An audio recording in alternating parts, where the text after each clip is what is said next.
Menteri Kabinet Perang Israel Benny Gantz mengancam akan serbu kota Rafah selama bulan puasa Ramadan jika sandera yang ditahan oleh Hamas tidak dilepaskan. Hamas memiliki pilihan, mereka dapat menyerah, melepaskan sandera, dan dengan cara ini warga Gaza dapat merayakan liburan suci Ramadan, kata Gantz dalam sebuah konferensi di Yerusalem, seperti laporan Anadolu. Pasukan Israel berencana meluncurkan serangan darat di Rafah yang dihuni lebih dari 1,4 juta penduduk yang mencari perlindungan dari perang, untuk mengalahkan apa yang disebut oleh Tel Aviv sebagai batalion Hamas yang tersisa.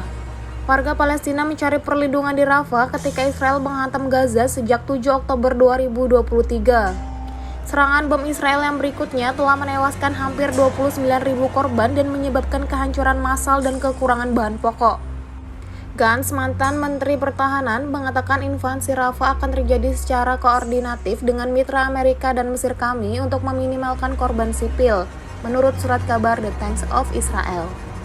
Dunia harus tahu dan pemimpin Hamas harus tahu, jika menjelang Ramadan sandera kami belum pulang, pertempuran akan diperluas ke daerah Rafah, kata Gantz. Ramadan, bulan suci dalam kalender Islam, diperkirakan akan dimulai pada 10 Maret. Hamas diyakini masih memegang lebih dari 130 sandera Israel setelah serangan lintas batas yang diklaim Tel Aviv telah menewaskan hampir 1.200 orang. Perang Israel di Gaza mendorong 85% dari penduduk Gaza menjadi pengungsi internal di tengah kekurangan makanan, air bersih, dan obat-obatan, sementara 60% infrastruktur Gaza rusak atau hancur menurut PBB.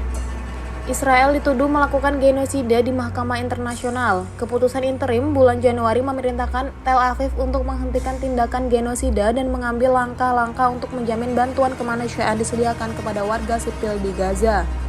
Sebanyak 127 warga Palestina tewas di Gaza dalam 24 jam terakhir. Jumlah kematian ala tangan Israel mencapai 28.985 dan 68.883 warga Palestina terluka dalam serangan Israel sejak 7 Oktober, kata Kementerian Kesehatan Gaza. Penduduk Israel melakukan 13 pembantaian terhadap keluarga di jalur Gaza, meninggalkan 127 syuhada dan 205 terluka selama 24 jam terakhir. Demikian pernyataan kementerian tersebut.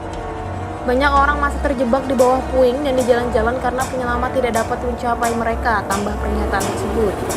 Melanggar putusan sementara Mahkamah Internasional, Israel terus melancarkan serangannya terhadap jalur Gaza di mana setidaknya 28.985 warga Palestina telah tewas, sebagian besar perempuan dan anak-anak, dan 68.883 terluka sejak 7 Oktober, menurut Otoritas Kesehatan Palestina. Download Tribun X sekarang, menghadirkan lokal menjadi Indonesia.